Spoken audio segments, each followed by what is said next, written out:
like Enron or one crooked Ponzi scheme like Madoff.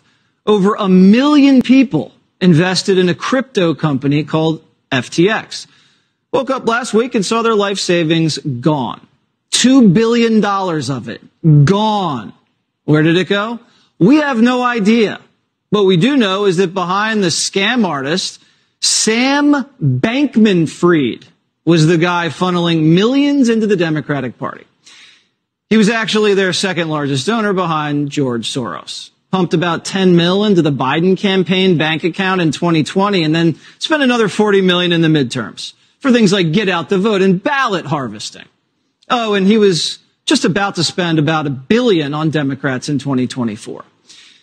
Just like sex predator Harvey Weinstein, pedophile Jeffrey Epstein, and Ponzi schemer Bernie Madoff, Fried's donations made him a star in the Democratic Party, and the media ate it up. He was on the cover of every big business magazine, did a photo shoot with Forbes.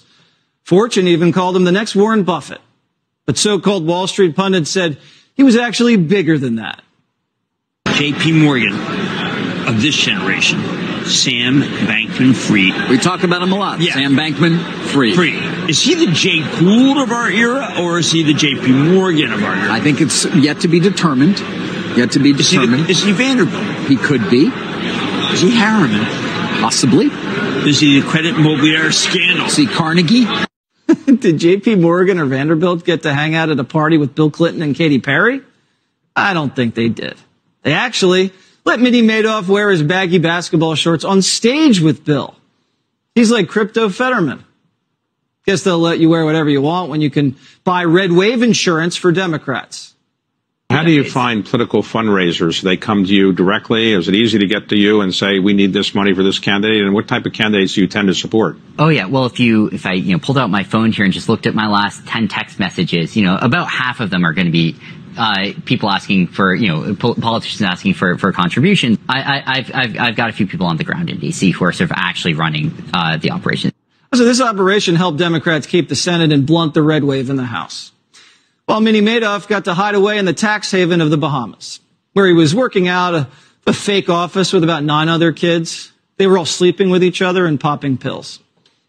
SBF's girlfriend would say, nothing like regular amphetamine use to make you appreciate how dumb a lot of normal, non-medicated human experience is.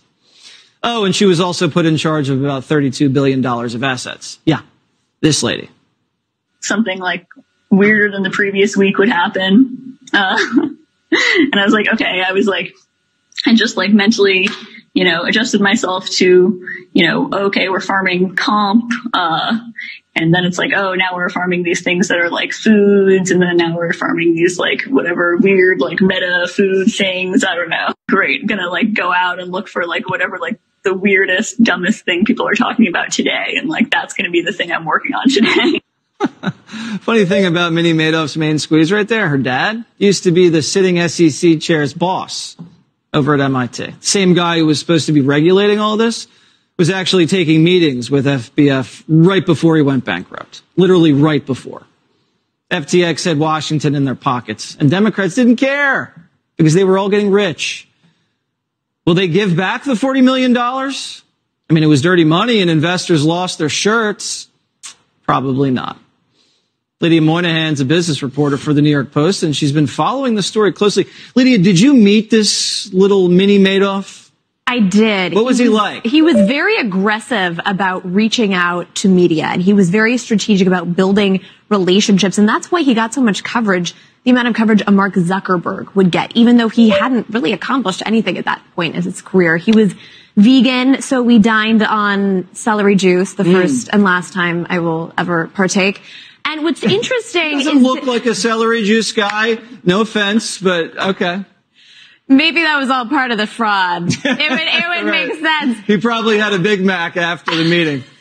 Well, at least I did. No, what's interesting about all of this is what he wanted to talk about was philosophy and Washington and politics. And you could tell he was just obsessed with having control and power in D.C. He wanted a direct line to regulators. I think that's why he was spending tens of millions of dollars. He was also part of this school of thought called effective altruism. And what he'd said on multiple occasions was basically his whole goal in getting rich was to then turn around and give it to causes that he believed. Like the Democratic cause. And some people, there's still a lot of reporting to be done, but some people sort of feel like it was essentially a laundering operation, that he was taking all of this money.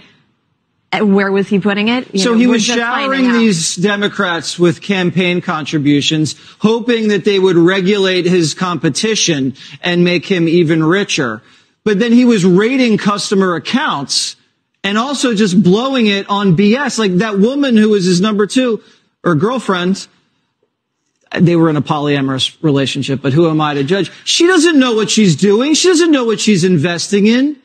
This scam was staring everybody in the face, but the Democrats, they didn't seem to care, did they? I think what's interesting, too, is that the Democrats are the pro-regulation party. You look at Gary Gensler, who you mentioned, who was cozy with his girlfriend's father. He wants to regulate everything from the environmental emissions that a company is responsible for to how many minorities they have on their board. He wanted to fine Kim Kardashian $1 million for an Instagram post. And yet you have this multi-billion-dollar weed. This guy's never been fined, though. Teachers' pensions were screwed in this, and Gary Gensler didn't do anything. So the teachers lost all of their money, and the Democrats are supposed to support the teachers. But the Democrats got paid, and they got elected, and they kept the Senate. So who cares if the guy's a fraudster? You know what? Lock him up.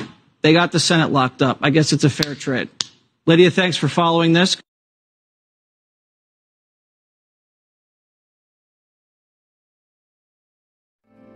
Because the flag still stands for freedom, and they can't take that